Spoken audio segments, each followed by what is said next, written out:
All right, we are back. This is the last episode. Pini, I'm so excited to be here together with you. And today we're going to actually talk about something that I'm intensely interested to hear. And it's a story of transformation and change in an actual business who has become positionless. Today, we have with us Rachel Parker, who's the global head of customer marketing at FDJ. And FDJ is a different kind of a business. Rachel, tell us a little bit about FDJ. I believe it is France's and Republic of Ireland's national lottery and gaming organization. Is that right? Yes. What is your role there these days? Yes. So FDJ, Française de Jeu, as it's formally known, is a French national lottery that has an online gaming department as well. So I'm part of what we call OBG. So we are focused on online betting and gaming, casino and sportsbook primarily. So we don't really cover the lottery side of the business. We were formerly Kindred and were acquired by FDJ last year. So it's a new world for us as well. But my primary focus is our online customers and the work we're doing in that space. Very good. How long have you been there? I have been with FDJ for coming up 3 years now. So not too long, but quite a lot has happened, which we'll go into in that time. There's been some exciting projects, but getting quite established now. It's a business that's been operating for nearly 20 years. So there's a lot of backstory and a lot of previous history there, and a lot of changes happened in that 3 years. Has your background always been in this field as a marketer? Yes and no. So one of the reasons I was employed into Kindred FDJ was because of my previous experience in CRM and retention. I've worked a lot in retail, travel, finance and fashion. So the way that CRM customer retention was approached was quite different to gaming and gambling, actually. Tools like Optimove were used a lot in other industries, and the way of working was quite different. So a big part of why I was hired was to bring that kind of industry outsider knowledge in and think about how we can change things in Kindred. So a lot of experience with similar tools like Optimove and strategy, but not in gaming until now. And I think that's one of the things I want to talk about today is that sometimes, especially in an industry like this, I think we'll talk a little bit about regulatory environment. We'll talk a little bit about the sort of being entrenched in a certain way of doing things. And tools beget organizational change. You can't just implement a tool. I think the whole organization has to shift, and a new mindset requires a new way of doing things. And I think that's what we've been talking about here on this 5-part series, is that we have to become more positionless. And that it's not just that the tools are becoming, allowing us to become more positionless. I think, Pini, we've been talking about society and career paths are becoming more positionless by nature too. This is something that we're just seeing all around us. I think this last weekend we saw it play out in front of us, just even on the football pitch. Yeah, or as Americans call it, soccer. I tried. No, I'm just for the sake of our American audience. Yeah. So because everybody probably knows that NFL is not happening right now. I was basically fortunate enough to, first of all, great to be here. Hi, Philip. Hi, Rachel. Thanks for having me. I spent the weekend in Munich for the Championship League finals between Paris Saint-Germain versus Inter Milano. And apparently kind of like you had, I don't know, for the football geeks here, it was basically a clash of styles. So you had one team, which is the Italian team, playing classic Italian football. You know, defenders are defenders, midfielders are midfielders, attackers are attackers. Everybody stays within a role, within their lane. You know, they play the game in an assembly line fashion. They move it from side to side in a certain, every player is a specialist in what they do. And on the contrary, on the other side, you have the Paris Saint-Germain team, which is basically coached by Luis Enrique.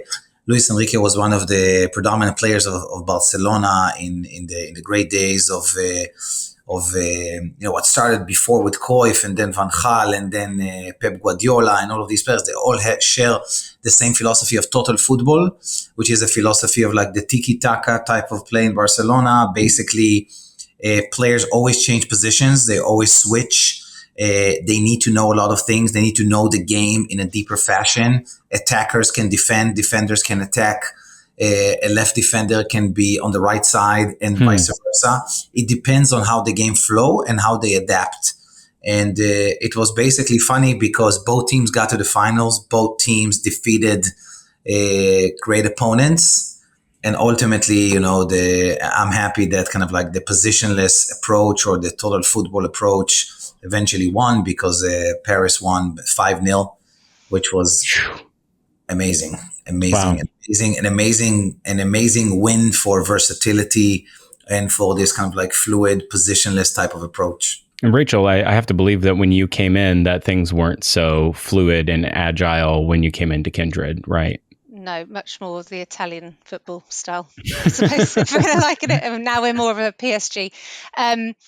So very much assembly line. Again, not just because of tool, it was just how things have always worked here. It was very much, we had between 5 to 7 departments involved in every piece of communications that went out to customers. So your standard email, an SMS, anything really the customer got. It touched several departments. It was a process which I can go into lots of detail on, but it would take a long time. It would take a lot of what we call brief writing, having an idea, documenting an idea, passing it along to the next team to do their bit.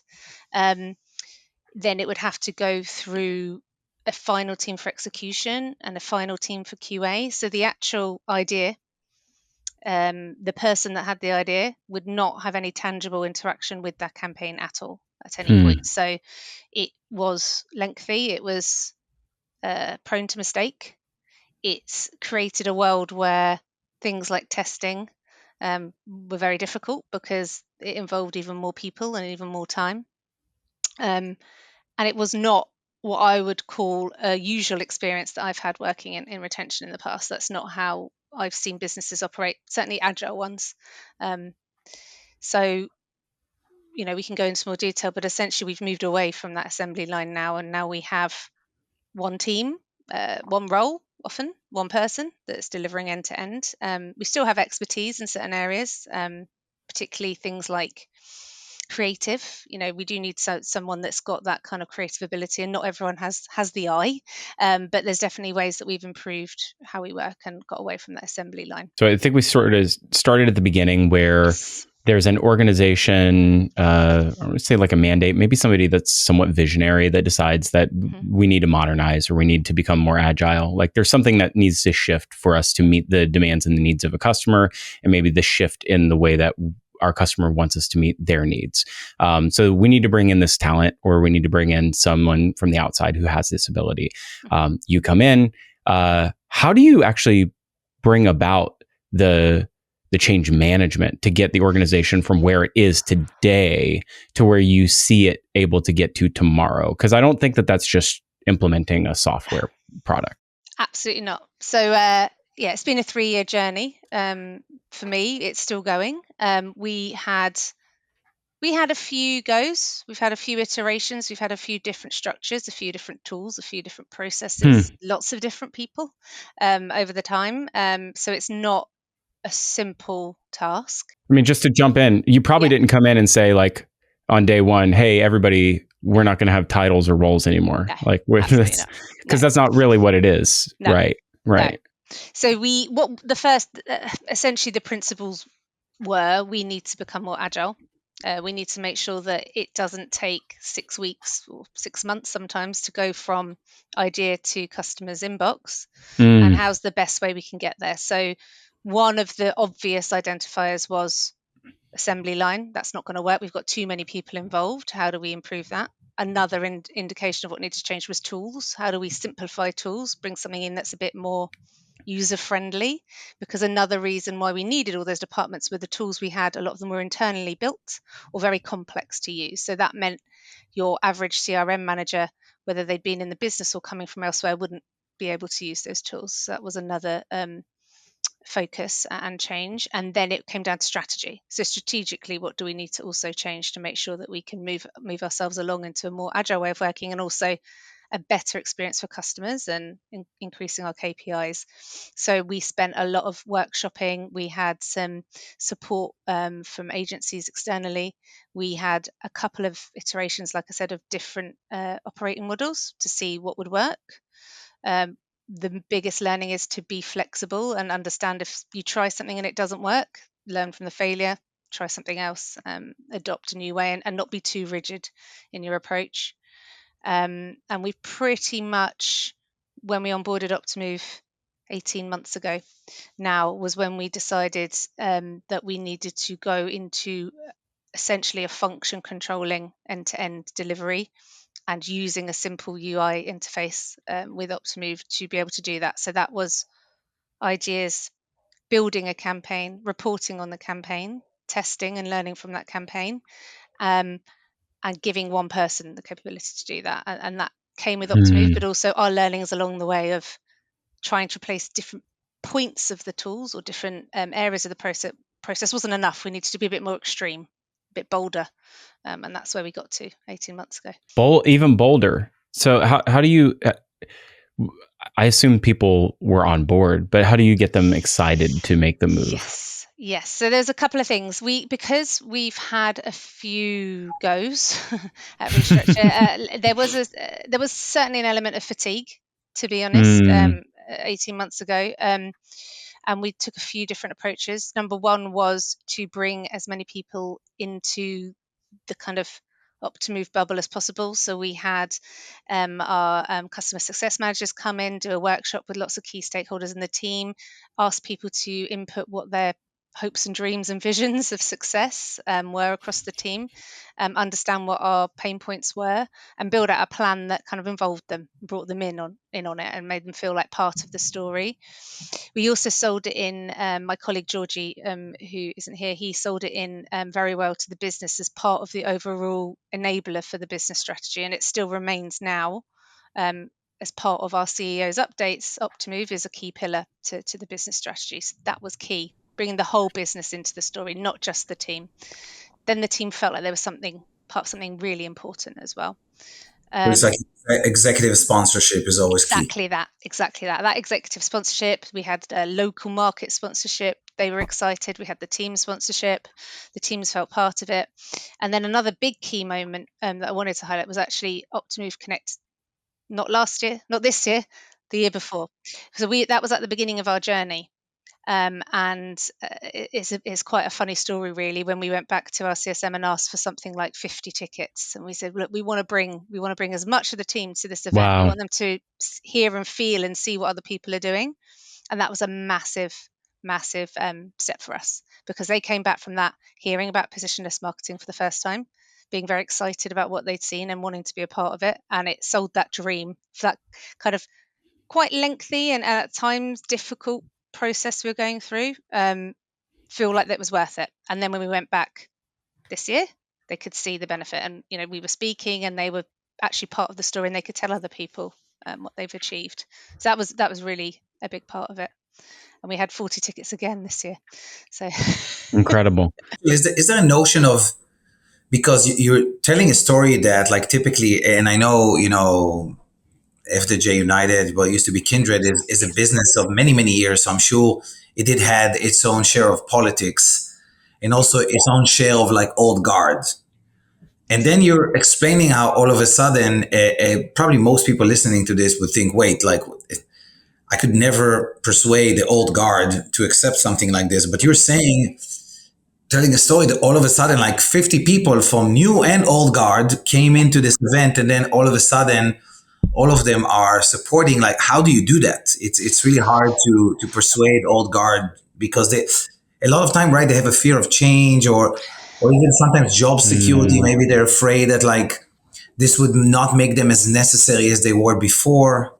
It's a big part of it. It was a difficult part of it, and it still is. We're still trying new things, and we're still convincing. There's 2 or 3 key call outs. I think one was we had hit a point as a business where we weren't driving growth as we wanted to from a marketing perspective. We knew something needed to change, and we needed to tell that story, get that exec sponsorship, and use data and case studies and competitor analysis to kind of prove that case of, if we're going to do this, we need to make some big changes. And actually having that data, those case studies, those tests that we were starting to do, couldn't be argued with. So actually, even the old guard who might be uncomfortable, if they're seeing in black and white that it is driving more value, if the tests are proving that the value is there, it can't be argued with. And it was really important that we shared that across the business, those kind of key wins, key learnings. So then the last people that object can see that as well. So then you can convert them as well, right? Yes, exactly. And that can't be, and that really can't be argued with. And that was fundamental.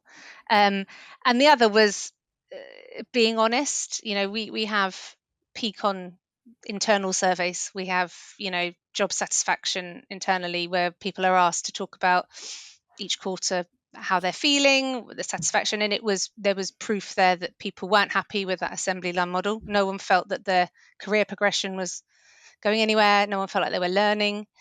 People were kind of dissatisfied. And actually, when we spoke to people honestly and asked them, what is it that you want, from your career in customer marketing, what do you want to do? All of them said, we want to learn new things. All of them said, we want to be part of this stuff we're hearing on the internet, AI, automation.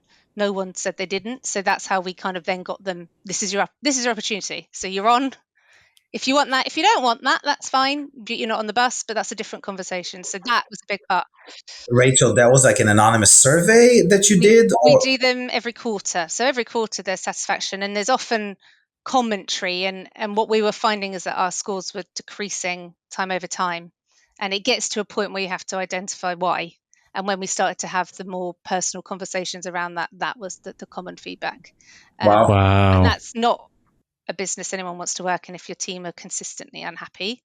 And now we're still doing these surveys, and we're starting to see uplifts again because people are getting more satisfaction. So it was that crunch point moment, and it was getting people to be honest and say, well, what is it you do want? And if we can teach you new things and you can learn new tools and you can be part of a new strategy, that will benefit us all, even if it is uncomfortable, because change can be.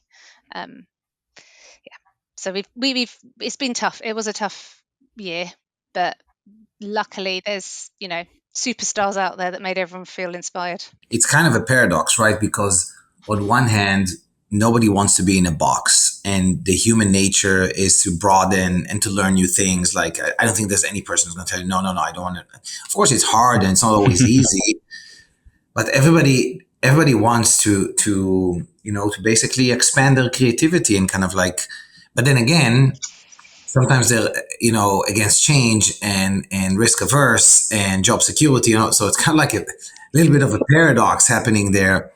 And you just probably got to jiggle the mechanism into the right direction. So you move them over to, I don't want to be put in a box, and I could be safe, and it's very interesting. Yeah, and champion those success stories. That was a big thing. Every monthly department meeting, we would call out someone that's done something new, tested something, tried something, whether it went well or it failed, it didn't matter. But championing people for doing that meant more people then went, oh, actually, I want to do that. And we have people in our team that were creative copywriters, for instance, have never sent an email, have never understood anything about CRM, that are now building campaigns, building streams, doing reports because they wanted a piece of it. And I didn't have to force them. They wanted to do it. So yeah, it's been a huge thing. Amazing. It's amazing. I was going to geek out on that piece because to me, that is something that nobody talks about. Everybody talks about the customer impact of delivering creative faster, right? Because we always talk about the revenue in the dashboard, right? You can see how speed of campaign delivers, return on invested capital, return on investment into your campaign dollars. We always can see that. What nobody talks about, you're the first person in 10 years of me doing this that I have ever said, and you basically implied this, that we now have people who are being celebrated and highlighted in their career path internally who can get that more often because of the tightness of the feedback and campaign loops. Because if you can deliver a campaign faster, people can be celebrated more often internally. I've never heard that before ever. That's true, and it's just much more visible and tangible and shareable than we've ever had. And people that feel like they're having a better impact. They feel like they're actually delivering something. Yeah. You learn faster. You feel like you're contributing. If you only deliver every 6 to 10 weeks, you only get 8 to 10 at bats a year. And if one or two of those are a miss, you don't feel like you're actually going much of anywhere. Yeah. You have to deliver at twice the velocity. You're going to get a lot more praise. Absolutely. I can see that directly contributing to morale. Absolutely. Yes. I think to me, what was really cool here, and when I did the session at Optimove Connect, not this year, last year, I basically created a few archetypes of new types of employees. And I said in the past, we had a copywriter, we had an admin person, we had a data person. Then I say we're going to have the data storyteller or the creative project manager. And Rachel, what you just said about the copy people running campaigns. So now you're not just a person you're not an order taker that you receive an order, says, create a piece of copy for that. Don't necessarily understand what's the larger context. Just move it along in the assembly line. And then you're saying, hey, write the copy, but then also execute this thing out the door. So it's great. It's like a copywriter. They can say, I'm a CRM marketer that specializes in copy, but I'm a CRM marketer. Yeah, absolutely. And there's nothing more satisfying as a leader to say to someone who said, "Oh, I've got an idea, and I'm not sure this is bothering me," and I can say, "Okay, just go and do it." There's absolutely nothing holding you back from testing that. Obviously, we've got regulation and things, but if they have an idea, a test, or even negative, I don't like that copy. I don't like the way that's written. I don't like the way that's sent. Well, go and prove it. Test it yourself. You can own that and learn it, and then the accountability is theirs. And that's hugely satisfying for the team. I want to thank Optimove for giving us the opportunity to bring this series to you. And if you want to be positionless, you should check out Optimove. They're the leader in positionless marketing. They free up your marketing team from the limitation of fixed roles. They boost your campaign efficiency by up to 88%, and they allow you to be positionless. What does that mean? Well, it gives you 3 distinct transformative powers. 1, it gives you data power for real-time customer insights. 2, it gives you creative power for instant asset creation. And number 3, it gives you optimization power for self-optimizing campaigns. So with Optimove, you can do anything and you can be everything. Go to optimove.com/futurecommerce and get your first month free when buying Optimove's positionless marketing platform. Never be pigeonholed into a position or a role ever again. Become positionless with Optimove and tell them that you heard about it on Future Commerce. With Optimove, you can do anything and be everything. Go to optimove.com/futurecommerce to get your first month free when buying Optimove's positionless marketing platform. Never get pigeonholed into a role or a position ever again. Become positionless with Optimove. Tell them you heard about it on Future Commerce. Go to optimove.com/futurecommerce. Get your first month free. Back to the show.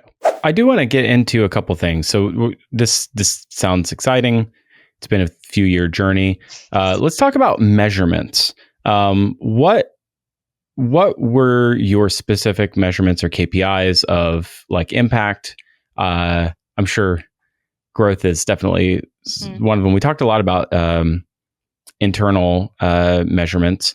I'd love to understand some of the, sort of the customer impact, but I'd also love to understand like what are some of the things that you tried that didn't work? Like what were the tougher points? Well, there's a few things I can unpick. So in terms of measurements, we've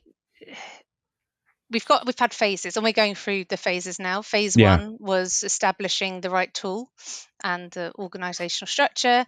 We're now looking at processes because we still need tight regulatory processes and QA. That's very important. That's been a learning of how we give freedom to people to try and test and learn, but also be QA focused and ensure that we don't make mistakes, because in our industry that can be hugely impactful. That is probably one of the tougher bits, the stuff we're still learning. Empower more people, but also remain protected. And that was another reason we had the assembly line as well, was that there were certain people that were the protectors of regulation that needed to be a part of that. And that hasn't gone away. But we're using things like AI, we're using things like templating and more automation to remove risk So that is a tougher thing that we're trying to learn. And measurement from that comes with things like monitoring error rates, ensuring we're not raising complaints. That's something that we've had to make sure is a remaining benchmark. Another one would be around sort of this hyper personalization and driving value, because a big part of that assembly line was we knew what worked. The big campaign moments, Champions League final, World Cup finals, it was kind of cookie cutter. This is what we do. It's a campaign process. So how do we get to a world where we have ability to speak to customers more easily, more frequently, in a more optimal way, but not lose what we know what works? So that is another thing. So we've got more what we call streams and Optimove, but journeys that are automated, that are looking at actions that we want from customers right now. So churn prevention is an example. They're showing indicators, therefore we want them to do something to prevent that churn. Those are now always on. But how do we then also manage those key campaign moments like the Champions League over the top to drive that kind of spike in growth, that spiking engagement that is fundamental to gaming? So that's a balance. How do we do that without over communicating to a customer, eroding each other's impact in terms of strategy? What kind of guardrails do we put in? And there's ways we're using Optimove to do that, like certain priority settings, inclusion levels, and also reporting to measure that. But that's probably another learning we've got now from this, because we never had that before. We could only do one thing or the other, never both. Okay, there's so much here.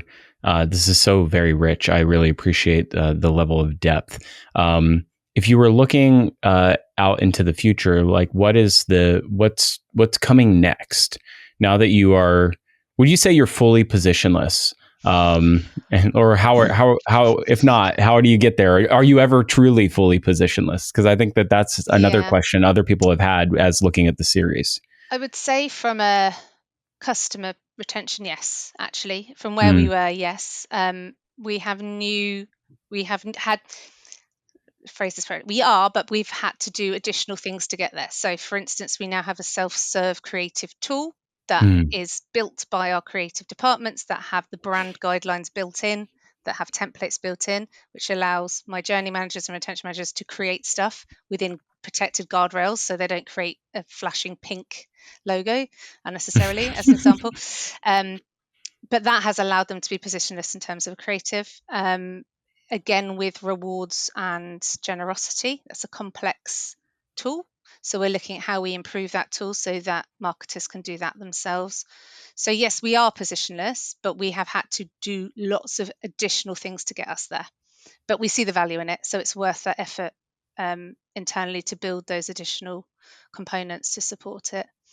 What we're working towards now is actually optimization. So we've been very focused on getting to positionless, getting to a more agile state, being able to do more. And now we need to get to the how do we do more of the right things and learn what we should be doing, using things like real time, using more testing, creating more journey opportunities, looking at our on-site personalization, that kind of stuff. So what's the next step for us? That's where we're going into.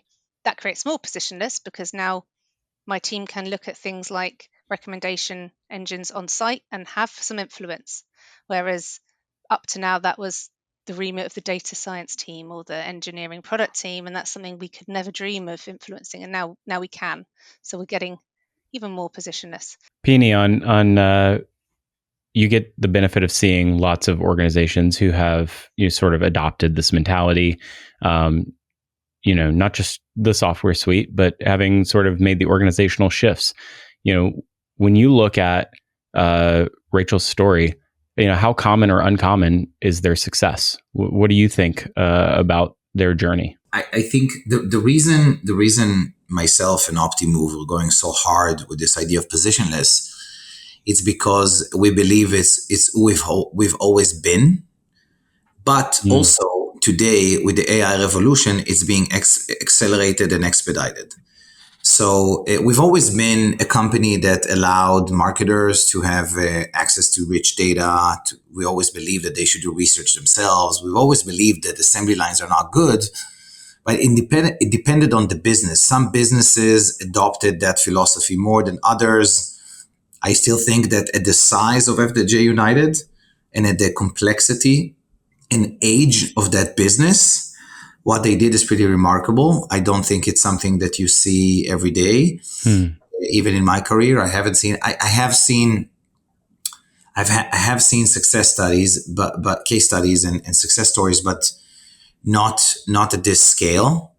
So that's very, very cool. And I think also not exactly at this time. So at this time, so Rachel, as an example, she said before that the creatives and people need to have the keen eye for, which is 100% correct. But I'm wondering, with the continue evolution of Gen AI with image generation and the ability to be on brand, and we're starting. We all see kind of like with chat, kind of like used to have DAL-E and Midjourney was much better than it in pictures, but now basically it caught up, and there's many things that it's doing better than Midjourney. So. And even myself, I produce a lot of images myself without talking to our design team. And we have 5 designers in Optimove, working full time. So I do see in the future a world, and we're working on it at Optimove to give Rachel and her team and others the ability, what we call creative power. So with copy, we do that. With copy, they can do it outside in chat. Right now, we've added like a subject line optimization. We have content variations and things that you can use a Gen AI to write better as a marketer. But visual assets are a bit still kind of like not there yet. But we're working hard on that. We want that. For example, Rachel's design team or the company's design team will build kind of like a brand book and a guide and kind of like a framework that says, this is how all our imagery needs to look. And if you can find an AI that obeys that well, and maybe we allow it to be assigned only to specific types of campaigns, maybe our big kind of like brand first campaigns that we need to be kind of like on dot and like be kind of like greed Nazis there with every little thing. On that thing, we will still kind of like go to the specialist. But hey, Rachel's team, if you have the brand book kind of like uploaded into an Optimove or something like that, and then you can create a very similar header to an email that you created a month ago, and you can just edit it a little bit, change the background, do it yourself, and shorten the time cycles even more. So that's something that I'm looking forward to getting to this creative power, because that's the trickiest one. We are looking at similar things internally and have tried testing creating imagery and bringing that into our certain blocks. We call them an email. So it is something that we would love to have in a more easier fashion, but it is absolutely possible, because what we do is the same often. It will look slightly different depending on what customer wants to see, but the framework is the same. So we don't need to generate something fresh every time. So that is something that would be amazing. And then we can get really, really into that hyper personalization, that everyone sees something slightly different that's completely relevant to them, without someone having to create 1,000 versions of something in a back room. So this has been such a phenomenal series, and congrats on all of your success. Others might be hearing this; they want to take the same journey. Do you have any advice for them, Rachel? What's your learnings that you would give over to them? Be bold. I think we made some mistakes early on by not maybe going far enough. It was myself and a few of our other heads of department and a few other key stakeholders that were kind of making those final decisions. And I think sometimes we tried to manage change in a way that we felt would be easier to sell with people, small change first. And actually we learned a lesson when it didn't work, and we had to be bold in the end anyway. So I think for me, that's my biggest piece of advice, is if you're passionate that you think it's going to work, and you've started to test things and you can see, have some faith and make that change. And if you can bring in those key great people in your team into the story and the journey, they're probably going to have an appetite for it. You might be surprised how much people want to embrace change if they feel part of it. So I think that's the biggest piece of advice, is be bold and learn. And you might have to change. You might have to change again, and you might have to try again. But you're taking learnings every time. That would be my advice. Be bold and beautiful. Yes, and listen as well. Listen to feedback. And like I said, we have these surveys, and yes, they're a bit cold because they're anonymous. But when we started to dig a bit deeper and have interviews and conversations with people, getting their feedback, the everyday users, that they are the ones that count. So I do think, make the change, be bold, but listen to the feedback. It's really important. What a great place to leave it. Thank you so much. Rachel Parker is the Global Head of Customer Marketing and Head of Always On Marketing at FDJ United. And this is it. This has been an amazing series. Thank you so much, Pini, for making it possible. Thank you, Rachel, for joining us. Thank you. Thank you, Philip. Thank you, Rachel.